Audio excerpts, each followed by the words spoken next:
Hello everyone, welcome to my class. और आज के मेरे क्लास का टॉपिक है तुलसीदास के दोहे, जो कर्नाटका पीयूसी फर्स्ट हिंदी मध्यकालीन युग का काव्य है। और मैंने यहाँ पे तुलसीदास जी के बारे में छोटा सा उनका कवि परिचय दिया हुआ है। अ, ऐसे तो कवि परिचय आपसे पूछा नहीं जाता है, बट आपसे ये बस पूछा जाएगा कि कवि कौन है, तो आपको पता है इसके कवि तुलसीदास जी हैं। पद, ओके, दोहे।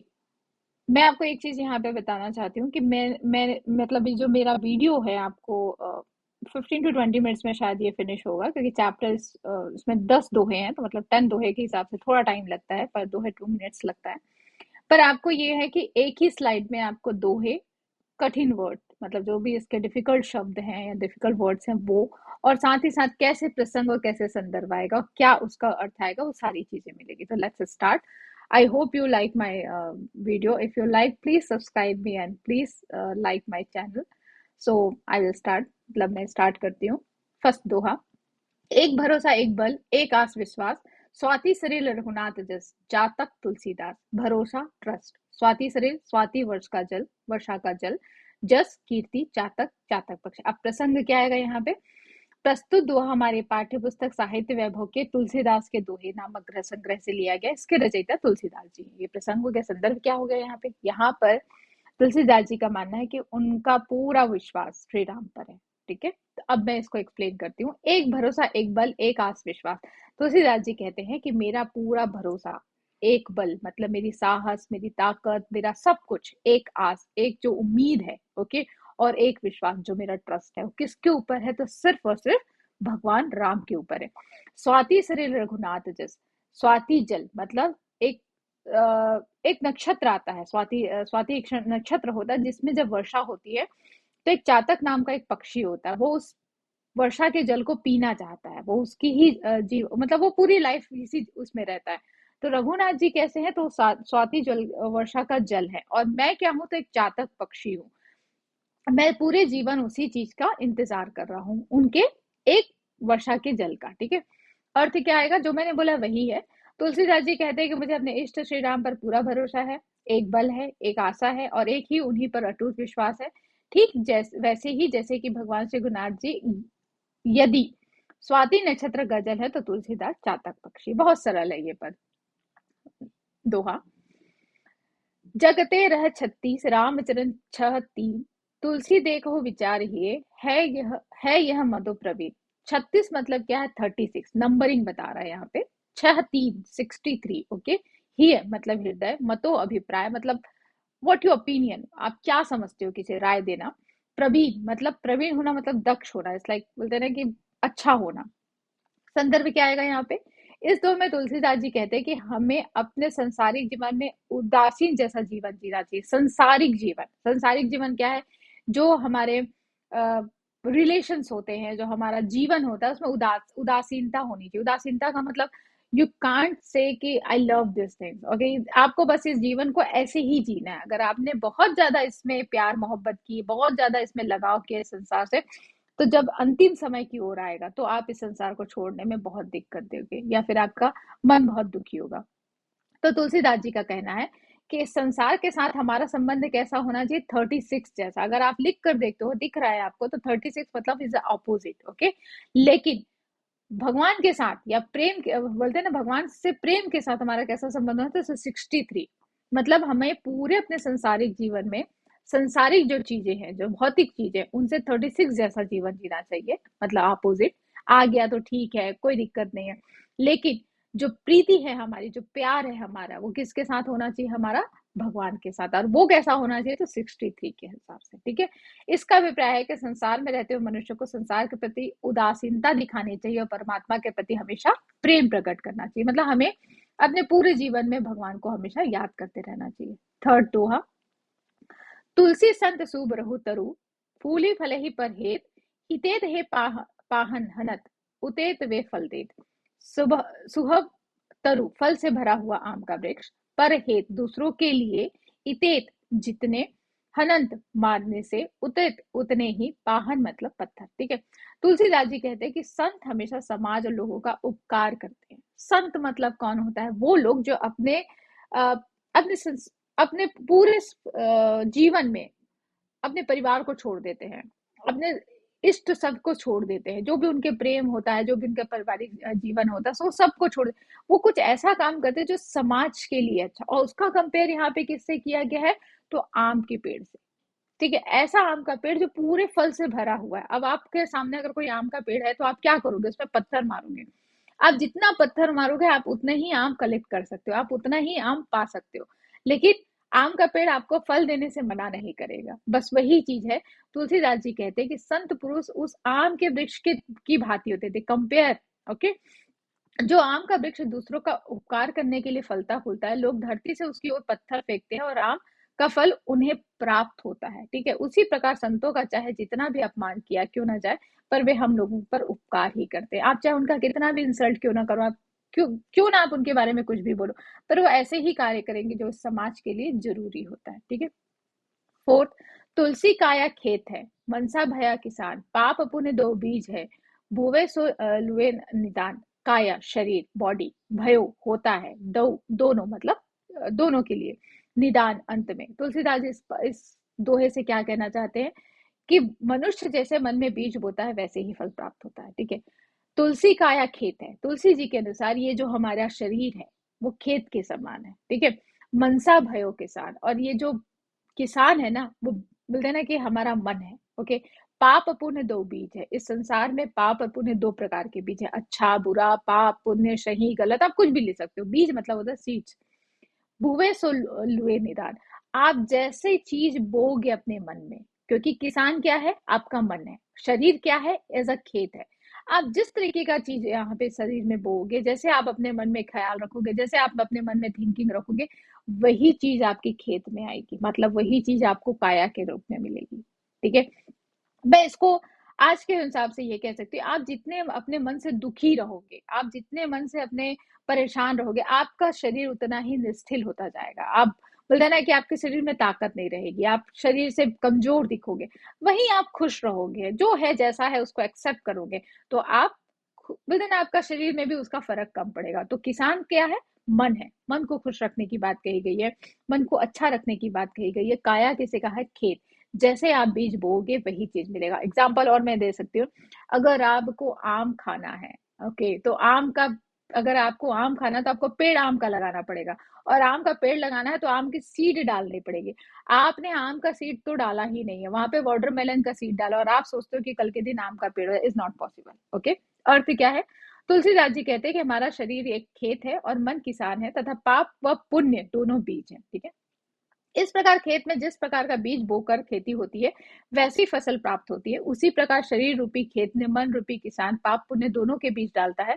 इनमें से जो भी बीज किसान बोता है उसी की फसल भी काटता है। अर्थात मनुष्य का मन ही पाप व पुण्य दोनों में से किसी एक की ओर आकर्षित होता है। हम जैसा बोएंगे जैसा फल पाएंगे, अर्थात कर्म, जैसा कर्म आप करते हो वैसे ही उसके फल आपको मिलते हैं। अच्छा पढ़ाई करोगे तो आपको अच्छे मार्क्स मिलेंगे, अब आपने पढ़ाई अच्छी नहीं की तो आपको मार्क्स अच्छे नहीं मिल सकते। दस टाइम।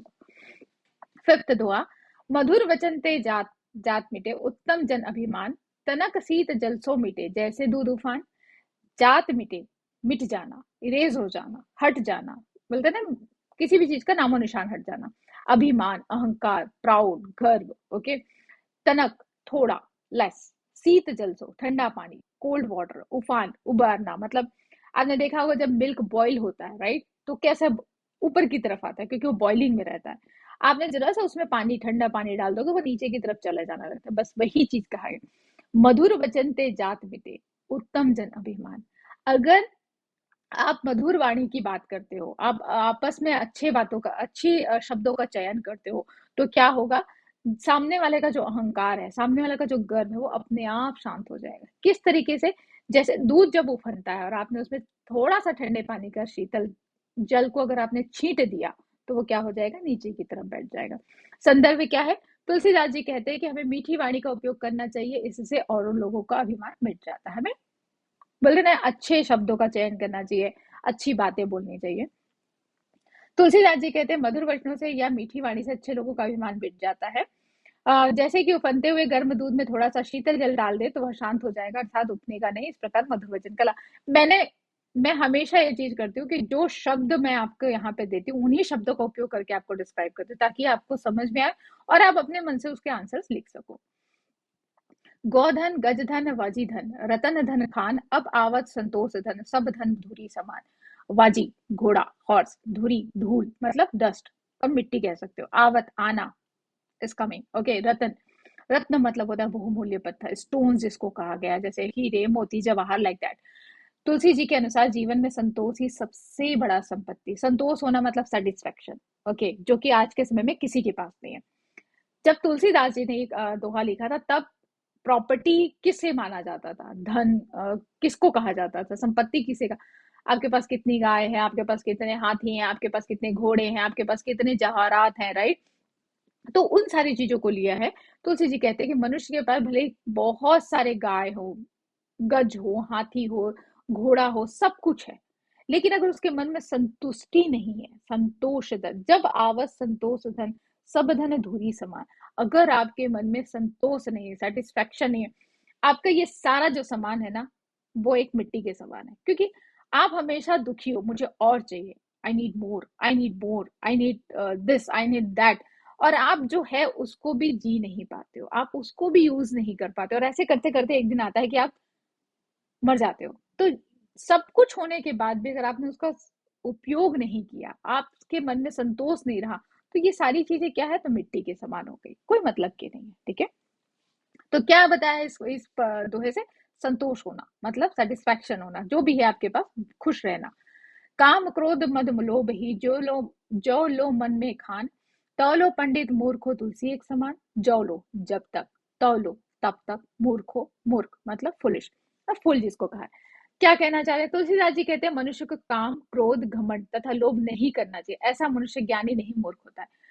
आप सब कुछ है आपके पास, ठीक है, लेकिन आपके अंदर में घमंड की भावना है, क्रोध है, गुस्सा है, मद है, मतलब बोलते हैं ना आपको, हर आपके पास जो भी सामान है उसका आप इतने घमंड लेकर चल रहे हो, आप इतना प्राउड फील करते हो, क्या मतलब हुआ इस सारी चीजों का, आपके पास कुछ नहीं है। जो लो मन खान मतलब आप मूर्ख हो, आप विद्वान नहीं कहलाओगे।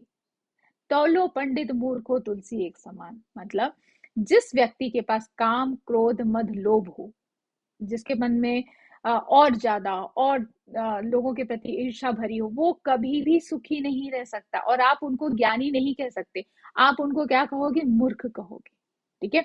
अर्थ क्या है, तुलसीदास जी का कहते हैं, जब तक मनुष्य के मन में काम मतलब वासना, क्रोध, घमंड, लोभ आदि का विकार उत्पन्न होता रहेगा, तब तक वह विद्वान होते हुए भी मूर्ख के समान है।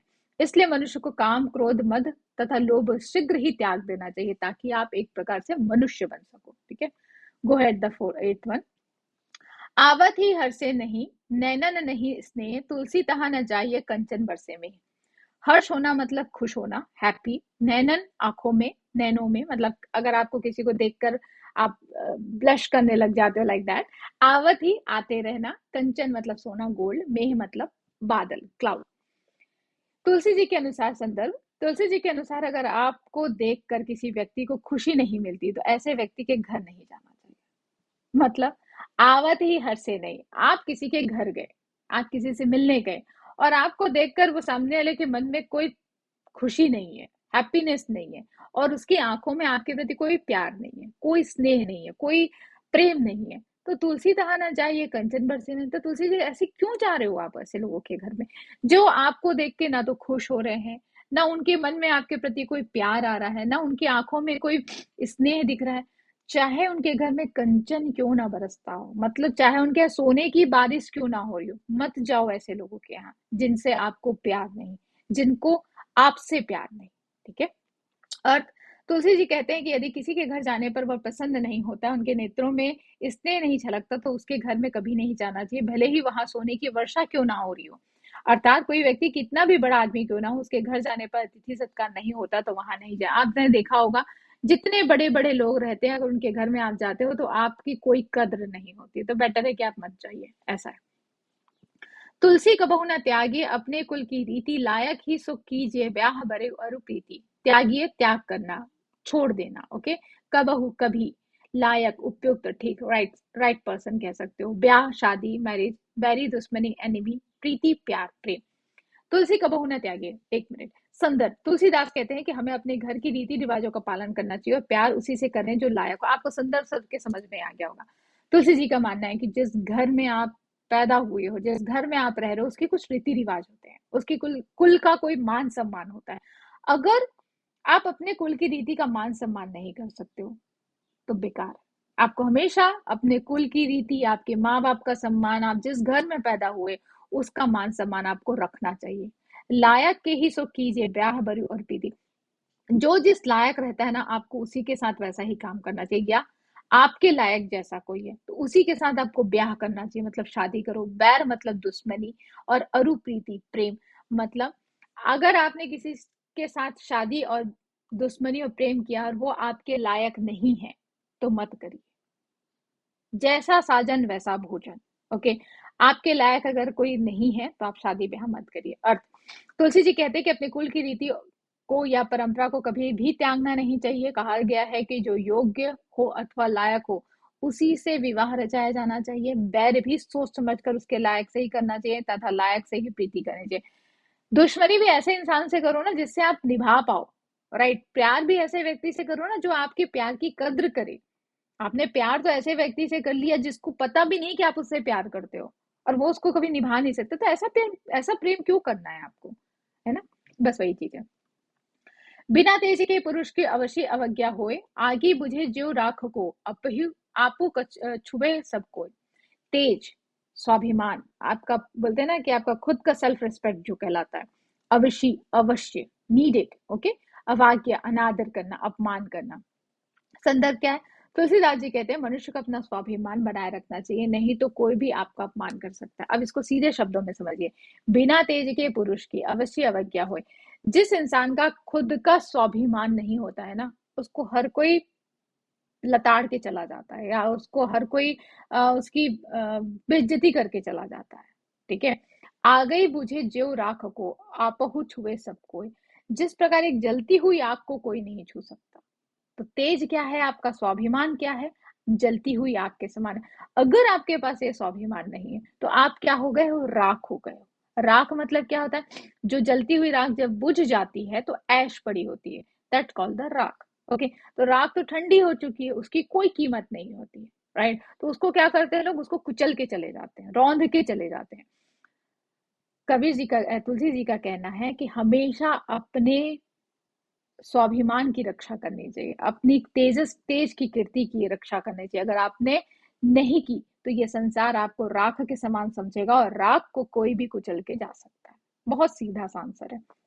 अर्थ, तुलसी जी कहते हैं कि तेजहीन मनुष्य का संसार में निश्चय ही अपमान होता है। अतः हर एक मनुष्य को अपना तेज स्वाभिमान को बचाए रखना चाहिए। जिस प्रकार अग्नि के बुझ जाने पर राख को न केवल स्पर्श करना सरल हो जाता है अपितु उसे लोग रौंद भी देते हैं, वहीं जलती हुई आग का स्पर्श करना भी सहज नहीं होता। उसी प्रकार तेजहीन मनुष्य का अपमान करना सरल है, परंतु तेज युक्त व्यक्ति का अपमान कोई नहीं कर सकता।